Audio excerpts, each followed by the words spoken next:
Welcome back to Odds Bodkins Curiosity Shop. I am your shopkeeper here with another random curiosity, and this is kind of what random curiosities were made for. It was made for me to be able to do a real quick episode about something that's going on in horror, fantasy, and science fiction right now, and I don't always do that, but I couldn't not talk about this subject because this is a subject near and dear to me. One of my favorite shows on streaming. Yeah, granted, it's not up there with the likes of The Boys or House of the Dragon, some of the big, Stranger Things, some of the big premier shows in streaming these days, but this was a show on Amazon Prime that I really enjoyed, and that is Outer Range. Well, according to multiple sources, Variety is reporting this, Hollywood Reporter, Deadline, everyone reporting that Amazon Prime has now canceled Outer Range, the sci-fi western featuring Josh Brolin, Lily Taylor, Imogen Poots, Tom Pelphrey, Louis Pullman, Tamara Podemski, just a laundry list of great actors. Will Patton, just a plethora of excellent actors, a well-acted show, and it just got better. For me, it got better in season 2. It delved into that Western Nouveau genre that is being made very popular with shows like Yellowstone, and added a bit of sci-fi what the fuckery with, that you kind of got with Lost. When Lost was at its best in those first couple seasons, before you realize that they had no idea where they were going, but kind of that what the hell is going on here. I do believe Outer Range did have an idea, they did have a plan, but it had that kind of feeling of, oh my God, what is this? It really drew you in with the science fiction of this whole, the element that derives from the whole, or the whole derives from it, time travel. It had a lot of really fun science fiction tropes that it delved into and made for me a fun show, and they really doubled down on the sci-fi aspect of it in season 2. Granted, you still had the family western drama, but the sci-fi took a little center stage in season 2, and I absolutely loved season 2, and I was so excited for the possibility of a season 3. Now, I know after season 1, it took several months before they greenlit a second season. So the fact that season 2 hit and that there wasn't an immediate greenlighting of a season 3, it didn't worry me. But looking back, some things probably should have worried me, because this is a series that in season 1, they released it weekly. They released 2 episodes every week, and I like that. I think that is how you build an audience. You build that water cooler talk. You build people, oh, did you see what happened on Outer Range last week? That second episode that they dropped, this happened, and I can't wait to see what happens in episode, the next one, or the next 2 episodes coming up next week. You build an audience that way, and you build buzz that way. And the fact that they released Outer Range season 2 all at once should have been a red flag. Now, they changed showrunners. Creator Brian Watkins was the showrunner in season 1. There were some creative differences. They had Charles Murray take over as the showrunner in season 2, and I thought he did a really good job of guiding this show to, like I said, a little more of a sci-fi centric story.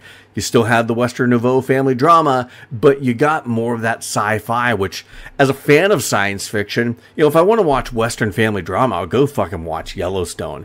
I want to watch Outer Range for the sci-fi, so the fact that they made that a little more front and center, I just thought the show got better. But the fact that they released it all at once should have been a red flag that they lost faith in this show. Now, there are other shows that are doing that, like The Bear season, this latest season of The Bear, season 3, I think of that, dropped all at once. And I don't think it's because they've lost at FX and Hulu. I don't think it's because they lost faith in that show, because that's one of the biggest shows on television right now and winning all the awards come Emmy time. So I don't think it's necessarily a full-fledged, we've lost faith in this show, but I think a lot of shows that streamers do lose faith in are dropped all at once.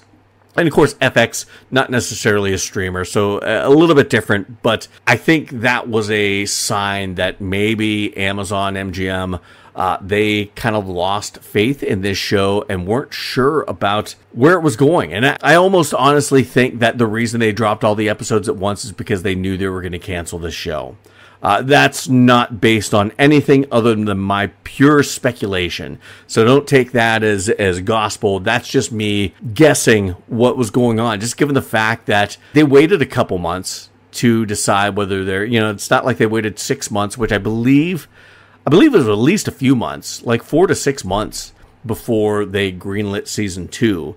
So they waited a couple months, I think, to just give it every chance. But I don't know how this TV series didn't have an audience, because if you look at some of these articles from Variety, Hollywood Reporter, Deadline, they all talk about the fact that it had like an 85% critics rating on Rotten Tomatoes. Now, critics ratings versus viewer ratings, those are all very subjective. Critics love things that audiences hate.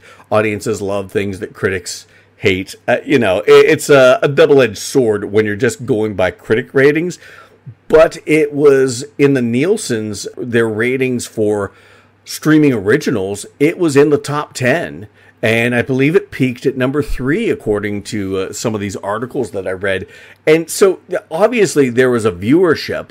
I saw some of the numbers for some of the episodes. 400 million, 300 some million. So it had a viewership. I just don't know what some of these streamers want out of these shows. What the fuck do you want? You have a good show that people enjoy, and you cancel it just because it's not because it's not The Boys, because it's not fucking The Witcher, because Netflix does the same shit.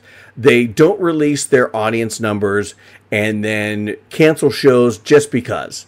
And you never really get a good explanation. They did that with Archive 81, which is by most accounts, a lot of the fans really loved that show. I loved that show. And they just canceled it up and out of the blue. 1899 from Netflix was another one. That was a really good show, a really interesting sci-fi show. Archive 81 was a nice mix of sci-fi and horror. And they just up and canceled them. Same with the Amazon. Amazon did that with Night Sky with Sissy Spacek and J.K. Simmons and a couple other young actors.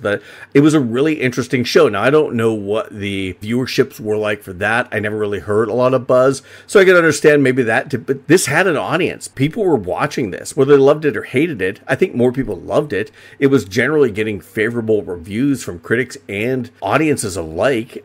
Just judging by some of the Nielsen numbers, it had an audience. But, how big an audience do you have to have? Now, granted, I have to imagine this is an expensive show. Well, they kind of cut down on the CG in this season 2. They still had to have some CG in it. And it's got a big name cast. You have guys like Brolin and Patton.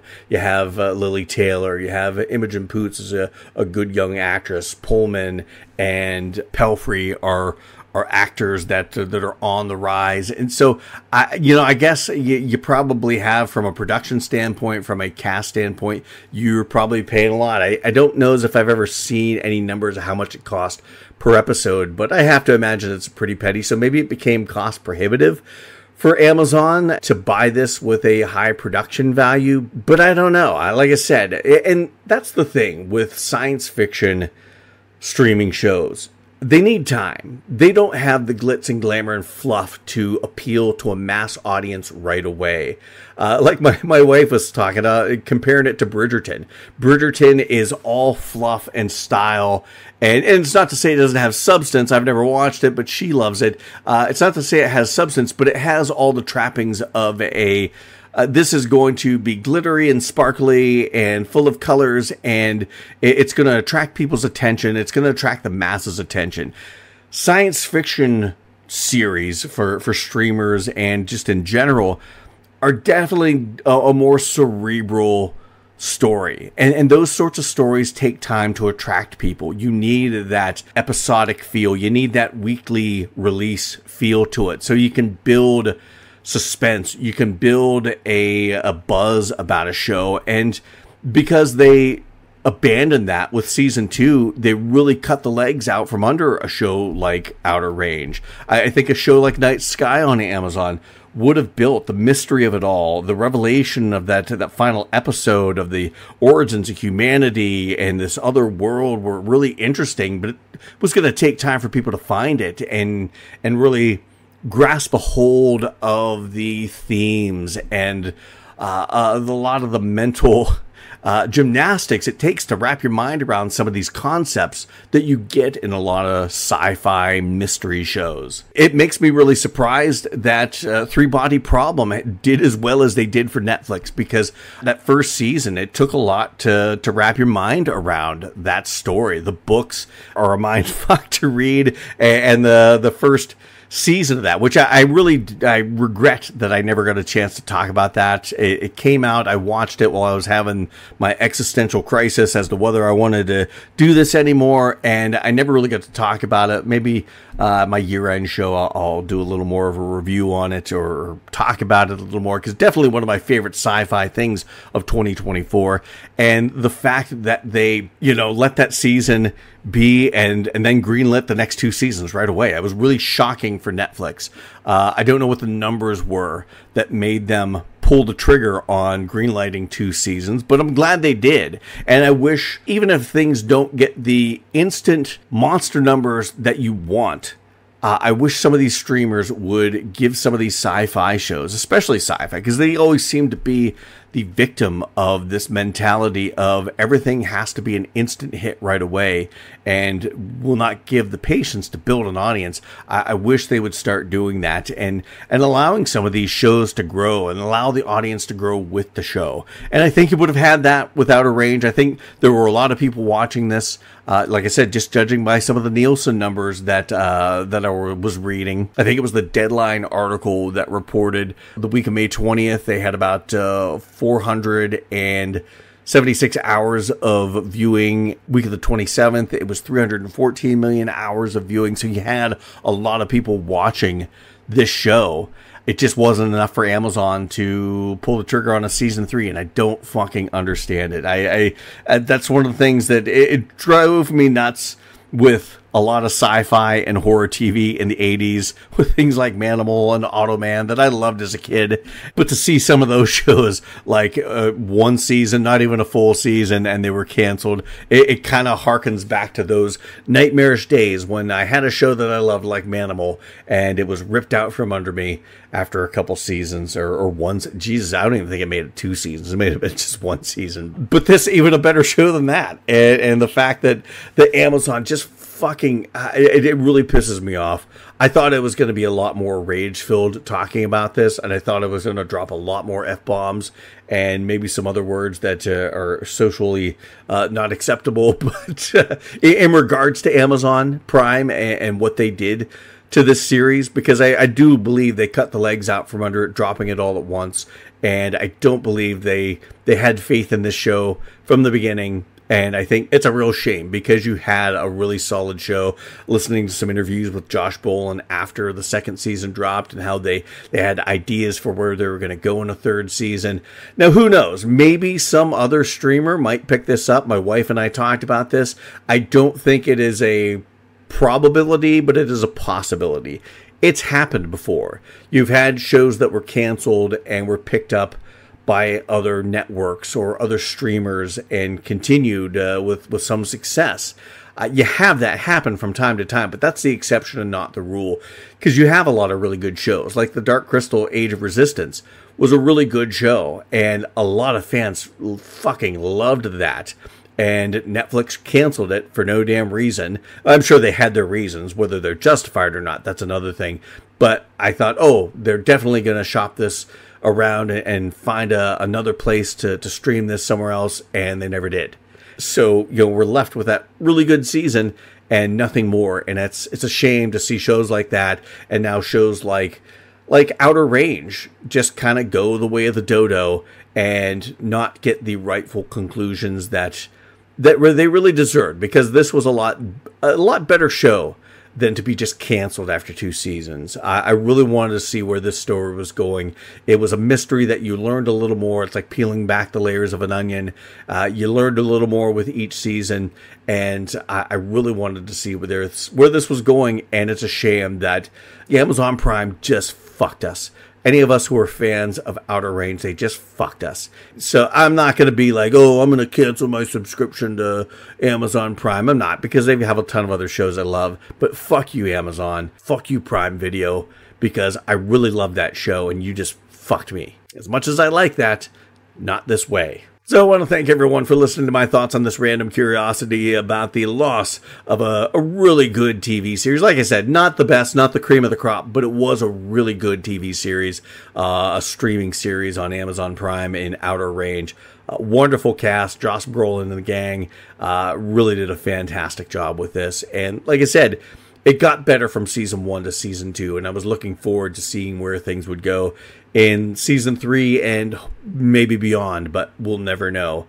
Unless, like I said, unless they shop this around and maybe find someplace else to pick it up. But that, like I said, may just be a pipe dream of mine. So, I want to thank everyone for listening to my thoughts on the cancellation of Outer Range from Amazon Prime Video. You can find out more about what's going on with Bodkins Curiosity Shop on our Facebook page and Instagram pages.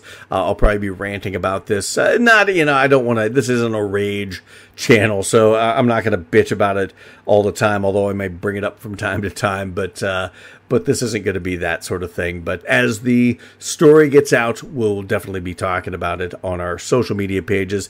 No matter where you listen to this podcast, Spotify, Apple, wherever, whatever platform you happen to be listening to this podcast on, please like, follow, subscribe to it, whatever your platform calls it. Leave those reviews. 5 stars would be awesome, but whatever review you leave, we appreciate that. Share this podcast with anyone that you know that loves horror, fantasy, and science fiction. And until next time,